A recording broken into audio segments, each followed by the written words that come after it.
We're moving instead on to the presentation by Salamis Aysegul Sentug. She's from the University of Kent in the UK, and the title of the talk is Exploring Feminine Boredom in the 19th Century and Contemporary European Paintings Depicting Women Travelers. So I will hand over to you. Hi, everyone. Thank you very much for organizing this very delicious and not boring at all conference. Well, to begin with, let me explain why I was interested in the 19th century women travelers boredom in the first place. I'm not only an academic, but a fiction writer as well. And I have recently written a novel where my protagonist is a woman traveler, an English traveler who visited Cyprus in the 19th century. And in this novel, the protagonist, the woman traveler, is constantly bored. These are the postcards she sends to herself in 1886 from Cyprus to England out of boredom. These postcards have been recently exhibited in Cyprus in Panorameni 70 Gallery as a fictional postcard exhibition and a metafiction project. So out of boredom, my protagonist invents a storytelling game with the wife of their guide who travels the island with them. These storytelling games change their lives. So everything that happens in the novel happens because of one bored woman traveler. So boredom and play, boredom and creativity, and boredom and travel relationships were significant themes for my novel. And while I was doing the research, I was fascinated by the amount of depicted bored women travelers in the 19th century art. Travel has been one of the most eminent cures for boredom for a very long time. Yet boredom-travel relationship was highlighted with the dawn of the 19th century, where the intelligentsia of 19th century it was infected. They were infected with boredom. It was spreading boredom during that time. Even though there was democratization of boredom, not everyone was equally bound to suffer from it. The division between classes was more prominent, and only the upper class, and mainly men from this upper class, could afford to try to escape from boredom. Only a few women could manage to attempt this escape by means of traveling, as travel was mostly seen as unsuitable for ladies. Patricia Spax claims that by the beginning of Victorian era, the link between women and boredom was well established. While most women were compelled to stay at home to drown in their boredom, some women could travel to escape from it. Then the question is, could she really escape from boredom? Certainly not, according to 19th century artists. Why women were bored during their travel is one question, and why they were depicted as bored is another that must be answered separately. I will begin with the latter, the question of the depiction of boredom. In the 19th century, boredom was a particularly female experience, says Patricia Spax. What did the 19th century painter try to mediate by painting the bored woman traveler? Why was she not portrayed as excited for the journey, but rather looking with a dull, empty gaze? Why did the concept of boredom, which is not a satisfying feeling as it defies interest by its nature, become interesting to consider as a subject of artwork? The painter demands engaging attention for their subjects who fail to engage in attention themselves. The painter invites the beholder to actively communicate with the temporary willless self and to take aesthetic pleasure and delight in this participation. I'll give a quote. To understand oneself as bored implies understanding the possibility of remedy, claims Spax. Would that suggest that while the painter, who is presumably a traveler himself, is witnessing the subject's boredom while painting her, he is also trying to externalize himself from the state of mind by making the boredom the other? Or does he project his own boredom on his subject while empathizing with them? Perhaps these paintings are the result of his creative boredom. By the way, I will use Martin Doyleman's typology of boredom for analyzing the artwork. There are 4 categories in Doyleman's typology. Situative boredom, as when one is waiting for someone or traveling on a train. Boredom of satiety, when one experiences too much of the same thing. Existential boredom, in which the soul feels empty and without content. And creative boredom, which presents itself via it forces one to try something new, like the artist. The 19th century traveler traveled to find greater meaning in their life. For self-realization, they traveled to escape their boredom, but were faced with more boredom. First of all travel starts with a phase that precipitates boredom, and it is the state of waiting. Checking the time of the giant clock of the train station every 5 minutes has been a part of the routine of the traveler since the 19th century. The traveler, quote, tries to chase away in wanting to kill the time until the train arrives, end of quote, claims Heidegger. He provides the boredom of waiting in train station as an example of the failure of someone to prevail over his or sense of being out of time. Being out of time is at the core of these paintings, Waiting by Gordon Coots and Going into the World by Boks. The subjects of the paintings look bored, seeming to suffer from situative boredom while they wait for the train. But their boredom differs, as in Boks' painting, she is facing the painter. Her boredom represents more than the situative boredom caused by waiting. It also represents the monotony, confinement, repetition, and predictability caused by the man's gaze. The discomfort caused by a man gazing at them is not new to their lives. Hence, another type of boredom of satiety, also persists. All the paintings explored here were painted by a man. A woman painter who traveled was very exceptional, and women artists who travel did not choose boredom for the core of their work. Helen Schefbeck, who was a painter of realist portraits, is an exception, as during her travels in Paris, she painted male nude, a nude portrait of a man with a bored mien. When we look at paintings of travelers depicted as bored, most of them look at the wheel indifferently, their gazes shifting around the emptiness. In The Traveling Companions by Augustus Eck, we see 2 women who look alike. This painting is mostly analyzed as one woman at different stages in her journey, which also brilliantly depicts the phases of her situative boredom. So the question is boredom merely caused by the subject? This is impossible to claim, states Svensson, quote, because emptiness of the subject and object is so interwoven. The woman in Henry Bacon's Distant Thoughts and Luigi Napoleone Grady's The Emigrant are traveling by ship, meaning their situative boredom could be the result of a long, monotonous seascape, since the subjects are at the center of their profound isolation. Leonid Pasternak's At Parents' House depicts a scene from boredom from a railway carriage. The woman with the child is probably daydreaming. The woman without the child looks to be in a deeper state of her situative boredom. She's not interested in the view outside, and instead she stares into emptiness with a hollow gaze. Because the scenery changes so rapidly, she cannot find a place to focus her gaze, and so she is no longer observing what is outside the window. So boredom, as a response to train travel itself, is perfectly present here. Schivelbusch argues that the early 19th century characterization of the effect of train travel caused the annihilation of space-time, which resulted in expansion of boredom. That is, the relationship between the self and the world was reshaped during this time, in the light of a novel understanding of time and space.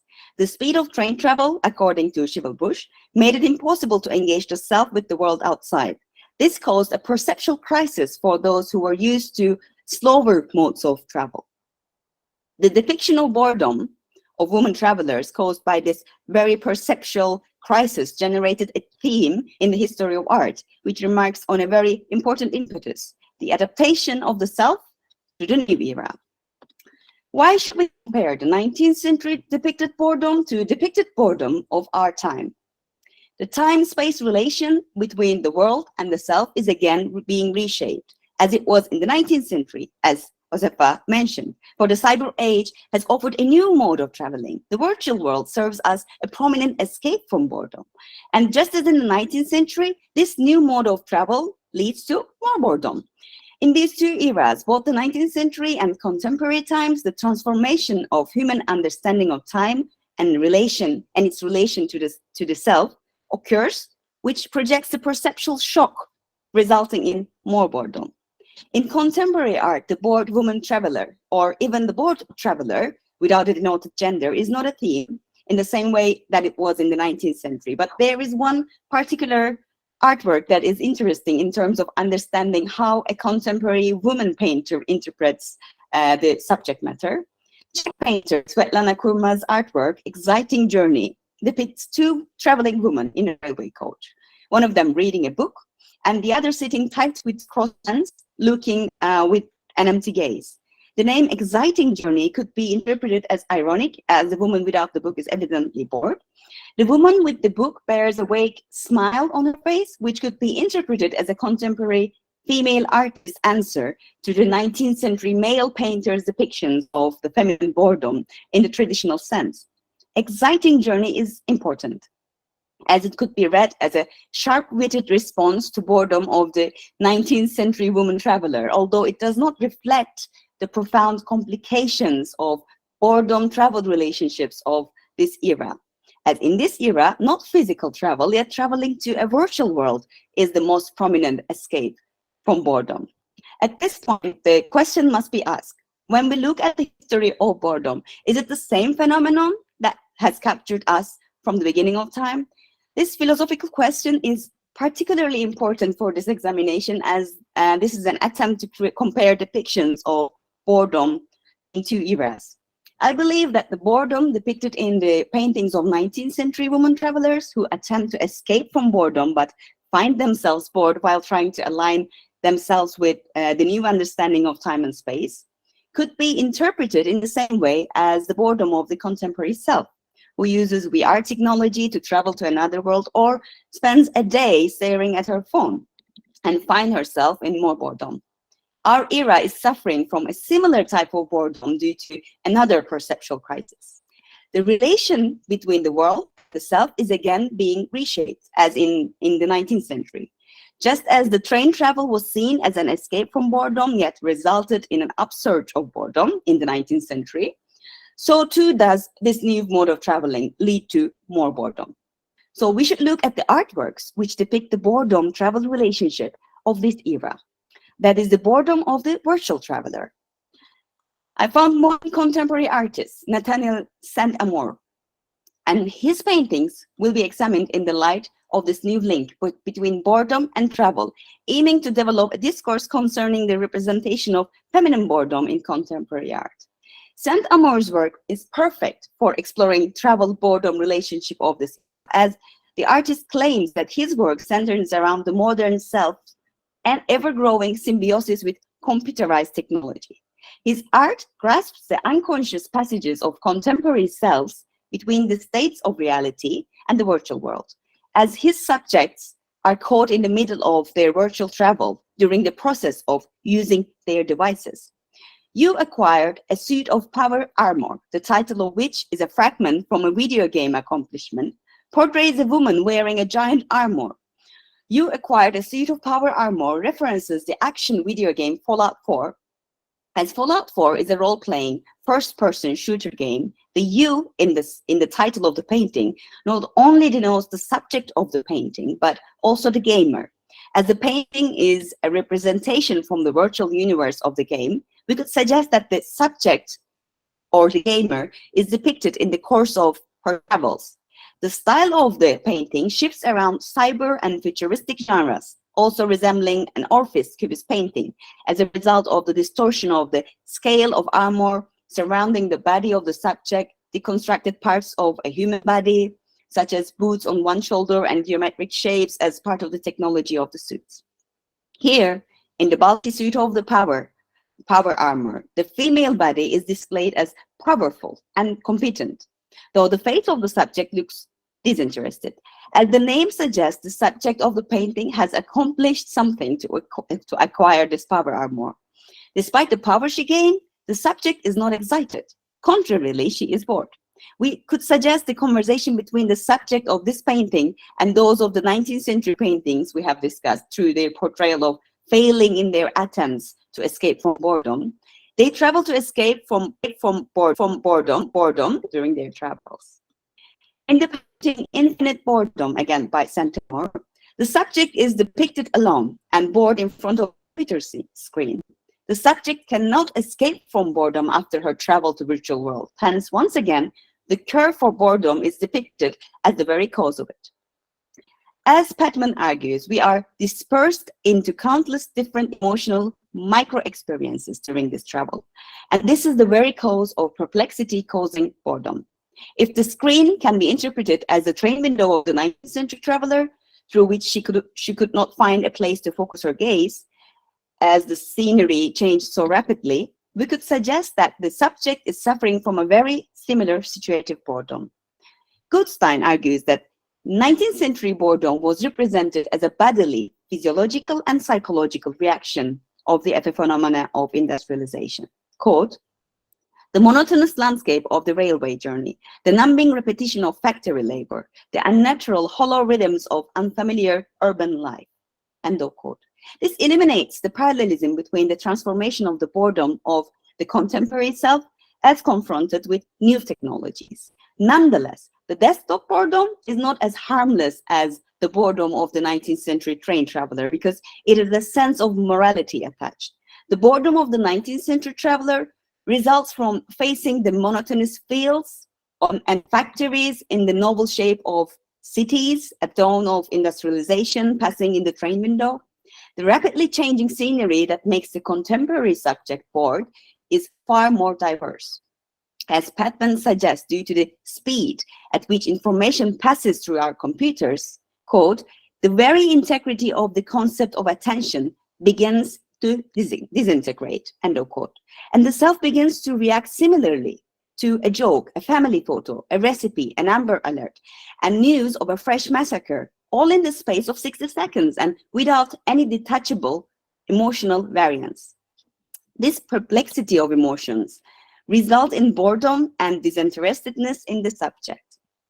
As the 19th century art critic John Ruskin comments on looking at the world from the train window, all traveling becomes dull in exact proportion to its rapidity. The rapidly changing scenery behind the screens of laptops and phones become dull in the same way. As the 19th century woman traveler sits alongside other travelers and watches the rapidly passing scenery through the train window, with the same sense of emptiness, the contemporary woman in front of the computer finds herself alone together with other social media users, floating, trapped in an uncanny and unsettling kind of networked solitude. St Amour does not particularly depict women, but his depictions of boredom mostly consist of women. This could indicate that artists' interest in portraying repetitiveness, triviality, and tedium in female experience hasn't changed in centuries. This justifies our question, could she really escape? The answer is that she could escape neither from boredom nor from being depicted as bored. Thank you for listening.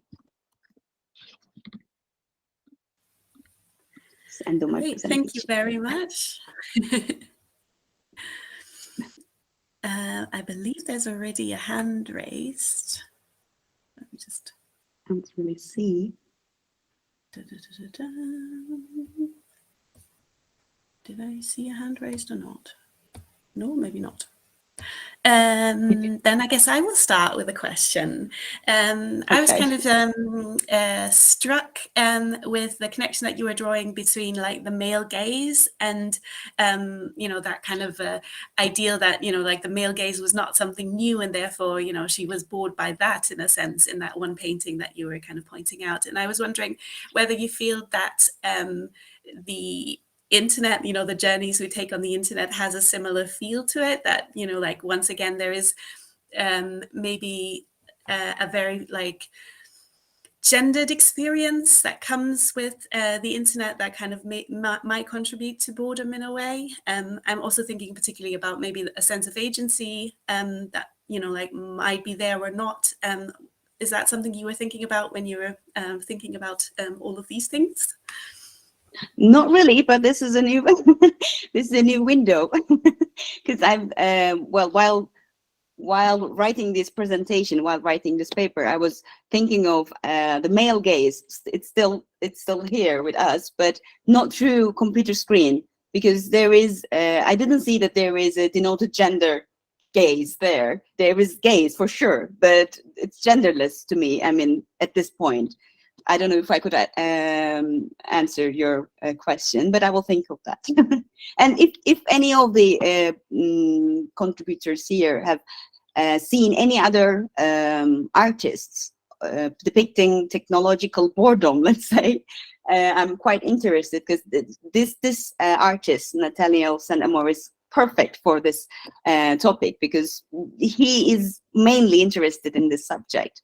But I'm in search of some other artists who could. There is, yeah.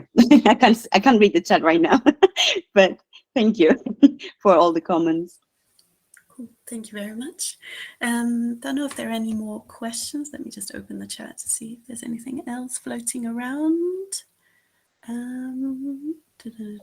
don't think.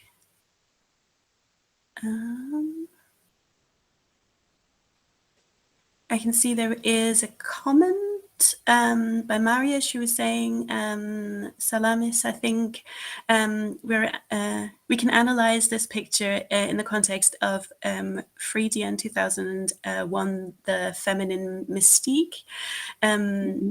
Woman was perceived as a mysterious creature, and this mystery was socially constructed.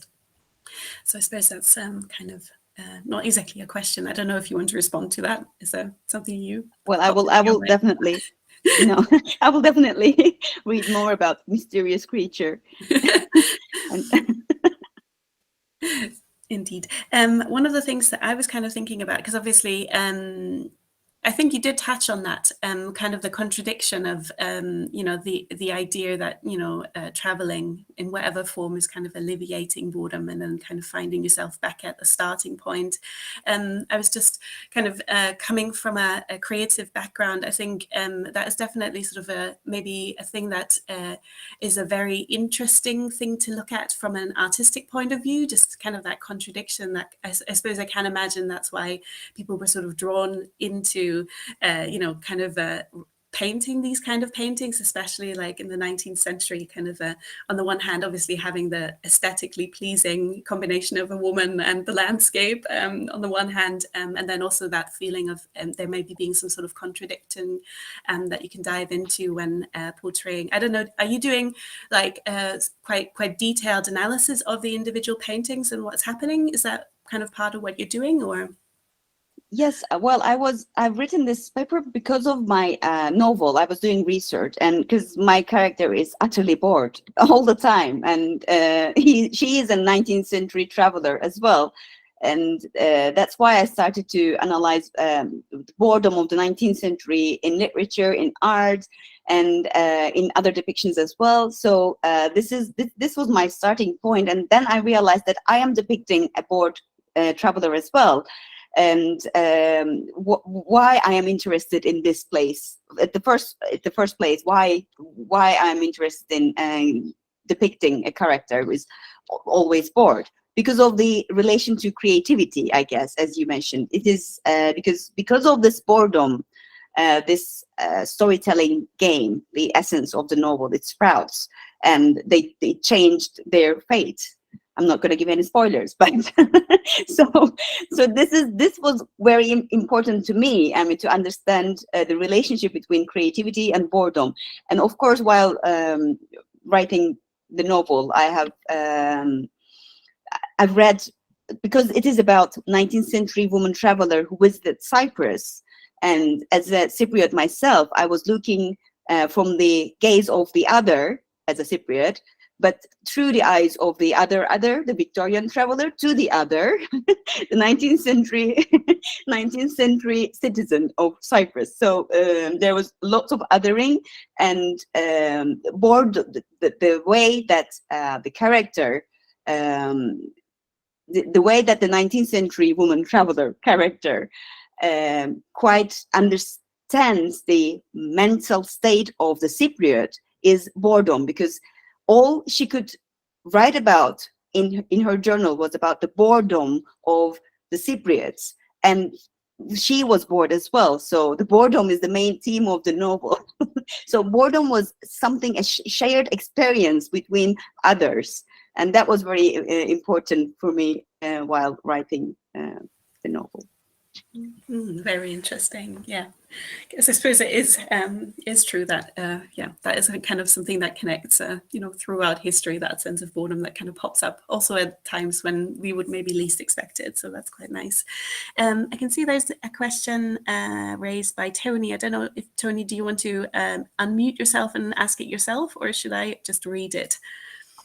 If I can definitely just read it. So it says, oh, am I breaking up a little bit? My internet is not very stable. I couldn't hear the question. Did you ask any question?